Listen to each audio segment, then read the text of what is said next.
What is going on, ladies and gentlemen? It is I, Randy with RTS Mobile Gaming. We are talking about the fantastic game Sea of Conquest Pirate War today. We are doing another shipbuilding series video. In today's video, if you couldn't tell, we are talking about the Fearless Princess. Now, this is a Season 1 build. In Season 2 and onwards, you get additional shipbuilding capabilities, you get new heroes, you get new items. So everything can change a little bit going into Season 2. But this Season 1 overall strategy really is just going to be improved in Season 2. I don't see anywhere that I'm just going to make dramatic changes right now.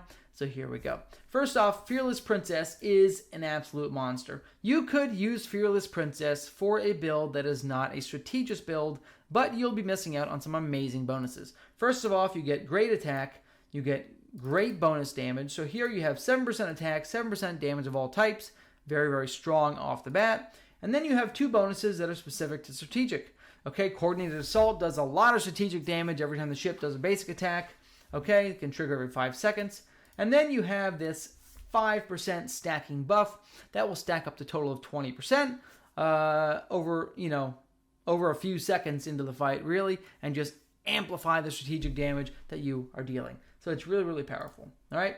Now that we talked about the ship, let's talk about the heroes. We're talking about the heroes today. We're talking about the gear today and the sets, and we're talking about how to optimize your stats. That is what we're talking about, and we will start with the paid version of the ship, and then I'll talk about replacements if you're going to run free to play. All right, so here we go. Griffin is a paid-only hero in Season 1. You will not get him outside of conch summons in Season 1. Technically, you could get him for free if you get lucky. You are going to get a certain number of gold conches throughout Season 1 for completing events and things like that. So I guess it's possible you could get him, but he's only available through the gold conch summons, okay? Boa is a paid only. She is only available in the VIP shop. I think she starts at VIP 3 or 4, so you don't have to spend a lot, but you probably got to spend, I don't know, whatever that is, $100 or whatever, just to unlock her pack. So keep in mind, both of these heroes really, especially Boa, exclusively VIP shop. Griffin is going to be, you could still summon him. And Molly is available in the regular chests for the conches, so you can get her. You should most likely get 2 or 3 star Molly throughout Season 1, even as free to play, should be no problem. Okay? So, Griffin is going to be the captain. He does crazy damage. He has great stats. He hits all 5 ships in the enemy fleet. If they have high health, he does bonus damage. He has a chance every 24 seconds to trigger his ultimate again if your ship has dealt 24 instances of strategic damage. Obviously, the more strategic damage you deal, the more times, the higher probability of triggering his ultimate immediately on 24-second cooldown, in addition to his rage ultimate, which is on its own rage cooldown, okay? So you could be triggering, I would say, maybe 3 to 4 ultimates within 24 seconds. It is entirely plausible. His damage is insane. He is the highest damage dealer I have in my fleet, hands down. Boa is paid only. She is great. She does decent damage to 3 ships. Nowhere near as much damage as Griffin, but she does decent damage to 3 ships. She has this Serpent Dance deal that does damage. Okay, she has impact for her ship, and she gains stacks of Serpent Dance every couple seconds, every 10 seconds. And basically, after she does damage, she is going to be triggering more strategic damage instances every time the ship does a basic attack. So you're just going to see pretty much every time the Fearless Princess does a basic attack, you're going to see damage coming from Griffin, Boa, and Molly, and from the ship itself. So you could be dealing multiple strategic damage instances every couple seconds. Okay, next we have Molly here. She is an animal. She hits one single target, but she debuffs the crap out of them. They deal less damage. They receive less healing. Really, really powerful hero here. Again, here we go. Every time she does her ultimate for 4 seconds, the ship does strategic damage after a basic attack. Okay, really, really powerful. All right, and then we have naval warfare here, which gives bonus strategic damage. And strategic vulnerability, increasing the damage the ship takes. And lastly, every time the ship that she's on does strategic damage, her active skill gets a stacking damage bonus. This can stack 20 times. At level 3, this is a 32% damage bonus to her ultimate. Basically, almost guaranteed, because there's no way the ship isn't going to deal 20 instances of strategic damage between her ultimates. It would be impossible. Okay? and then this stack does reset after she uses the skill. So these heroes complement each other very well. Obviously, both Griffin and Molly have skills that require triggering strategic damage, so you must put them with another strategic hero. All right, if you don't have these heroes, like I said, you should have Molly. I'm going to assume you have Molly at least 2-star, which is the initial summoning, because you can get her from the free conches in the purple conch section. Most of the free-to-play players I have that I know have Molly. My buddy Lore Maester is completely free-to-play. I think he's got a 5 or 6-star Molly. You should have her. I'm going to assume it's free-to-play. You have Molly at least midway into Season 1. Okay? So, to replace Griffin as captain, there is not another good strategic captain option here in Season 1. But what you do have is Molly, who is a jack of all trades. You can put her as captain. If you don't have Molly for some reason, you can put Henry Hell. Henry Hell is another jack of all trades. He is a strategist. He actually does half-decent damage, okay? He gives a PvE damage bonus, which you won't really want, but he does have a chance to trigger his skill to hit an additional opponent. So he's not terrible. He's going to be half-decent damage, but nothing compared to Griffin.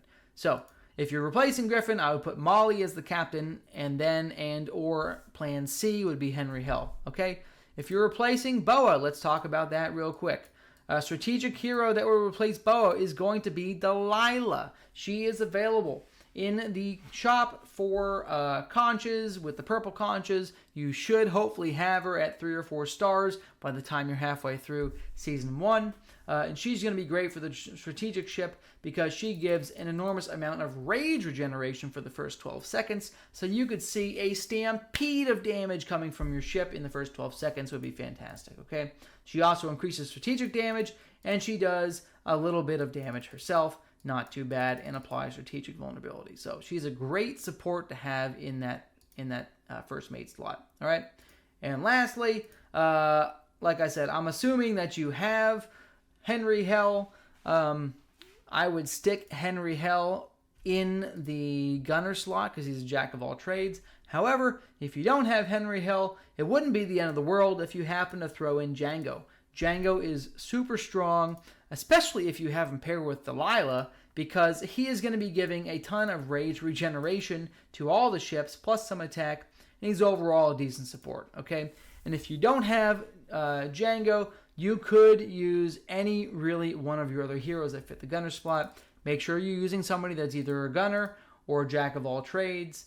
And, you know, honestly, I have Cordelia on a different ship, but you could put Cordelia on a ship with 2 attack strength-based heroes, which is what I like to do. And she is also a jack of all trades. She can fit any slot. She would be a good bonus on that ship as well. Okay, so those are the options. If you don't have this primary setup, that's what it is. Into the gear itself, folks, let's talk about that. This is super important. Please, oh my God, put on Blade of Freedom, okay? You could, if you really wanted, put on the strategic set, but they removed it from Season 1. I only have it because I picked up a few of them before they removed it. However, the strategic set bonus is not as strong as the Blade of Freedom set bonus. So even if you have some of these Legacy Banquet of the Reaper items in Season 1, and I'm assuming that these come back into the loot table in Season 2 so you can get good ones, even if you have them, currently the Blade of Freedom bonus damage is much, much better at 18% bonus attack versus the 16% strategic damage, okay, and you get impact. So I would definitely use Blade of Freedom. What are you looking for here? Critical strike rate. Critical strike rate is super duper important. Make sure you have that on your figurehead, okay? Critical strike rate on the figurehead. That's going to be super important there on the weapon, on the figurehead, okay? You're going to get the attack bonus, not the damage bonus. Put the attack bonus on your helm. And then lastly, this is super important, okay? You must put on a sail with HP bonus. I happen to have a sail here that rolled with phenomenal base attack. However, if you don't have that sail and you just have the basic Season 1 sail, you could still run with, the regular 20% HP sail that also has another 4%. You're going to want this because you want this ship to live for a long time. If you couldn't tell from all this stacking, compounding damage on multiple targets, and the fact that I said this damaged ship is the highest damaged ship in my fleet, you want this thing alive forever. And since you're doing a million types of damage, and million damage instances every freaking second, critical strike rate is the ultimate stat that you want to be rocking, okay? Having the critical strike rate on your ship is going to elevate your critical strike chance up into the clouds at 45% chance, okay? This is a flat damage multiplier on your entire fleet. This is your entire ship's damage output. This essentially, if we get out the calculator and we just look at what is 45% of 0.7, this is a 31.5. I'm just doing an average, right? We're talking about long fights. We're talking about 3 or 4 minute fights against large ships. All right. This is going to be a 31.5% damage increase, average weighted over time for my ship. You must, oh my God, you must have the critical rate because you're going to be hitting crits all over the place. Okay. Next important stat to talk about here. This ship has a ton of impact. Griffin himself gives an armor bonus, right? But you have other heroes on here that give impact. I don't know who it is. Somebody gives impact. Molly gives impact. She gives strategic damage on impact. Boa must give impact. If you happen to have Boa, there it is. Oh my goodness. Lots of impact. But yeah, lots of armor and impact on this ship. So I did play around with a little while, and I actually had this thing up at like 1,650 armor or so. I played around with an armor build. You could, I'm just going to say this, you could, if you really wanted, since you're already getting 8% armor from Griffin, and you're not running a Constitution hero unless you are, you could interchange an HP bonus with an armor bonus on this ship, and you wouldn't see a huge difference.